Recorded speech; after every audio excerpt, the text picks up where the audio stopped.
Ahora, una vez que vimos lo que son las funciones cuadráticas y cómo graficarlas, qué formas tienen, qué elementos tienen, qué fórmulas se utilizan con las funciones cuadráticas, lo que tenemos ahora son otras formas de escribirla. Vamos a conocer la forma que nosotros habitualmente tenemos de ver las funciones cuadráticas, como el ejemplo que hemos graficado, se llama forma polinómica.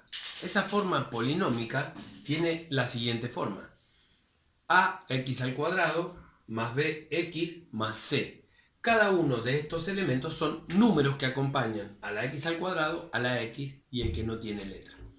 Estos dos podrían no estar, y al no estar sabemos que el valor de b y de c va a ser 0, porque en matemática decir no están es 0.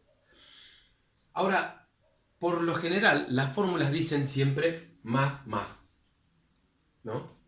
Eso quiere decir que es una forma general. ¿Qué pasa si A es negativo? Puede ser negativo. Y si B es negativo, va a ser menos B. Y si C es negativo, va a ser menos C.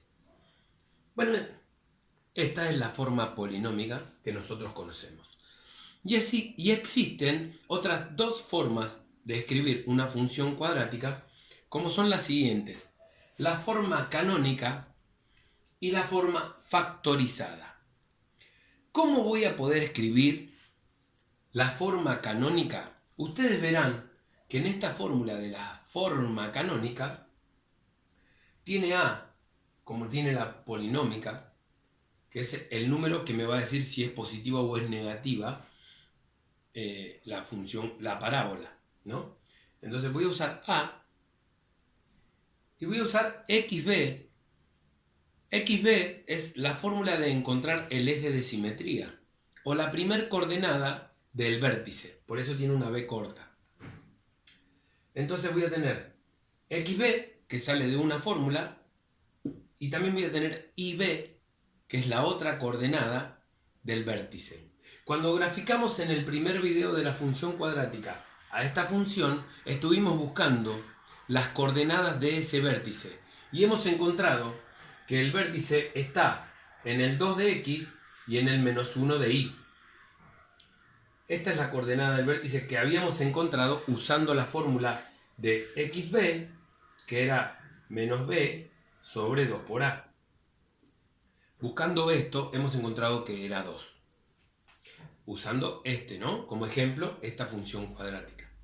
Entonces, estas coordenadas de vértice, que una salió de esta fórmula y la otra salió de esta fórmula. IB es igual a 4 por a por c menos b al cuadrado sobre 4 por a. De esta fórmula hemos logrado que en este ejemplo nos dé menos 1. ¿Cómo voy a hacer para escribir esa forma canónica? Y igual, dijimos que la A, en este caso, vale 1. Bien vale ponerlo o no, porque sabemos que el 1 siempre está. X menos lo que vale X acá. Menos 2 al cuadrado. Acá dice más IB, siempre y cuando IB sea positivo. Pero si IB es negativo, va a ser negativo. Y eso es ya escribir esta misma función cuadrática, pero de forma canónica. Solamente usamos las coordenadas del vértice que hemos encontrado con estas dos fórmulas. Ahora bien, la forma factorizada, y como verán ustedes, dice x1 y x2. O sea que voy a estar usando acá las raíces. Las raíces de esta función cuadrática que usamos como ejemplo eran 3 y 1. ¿De dónde sacamos esas raíces? Las sacamos de la fórmula resolutiva resolvente que decía x1, x2, que era menos b más menos raíz cuadrada de b al cuadrado menos 4 por a por c. Todo sobre 2 por a. Sacábamos de esto las dos raíces y la habíamos encontrado y una era 3 y la otra era 1. Entonces, para escribir la forma factorizada voy a usar 1, que sabemos que puede estar o no, x menos una raíz, que era 3, y x menos la otra raíz que era 1. Solamente tenemos que escribir esto y ya está todo resuelto, nuestra forma factorizada. En el próximo video vamos a estar viendo cómo podemos hacer para pasar de la forma canónica a la forma polinómica, o de la forma canónica a la forma factorizada, o de la forma factorizada a las otras dos formas.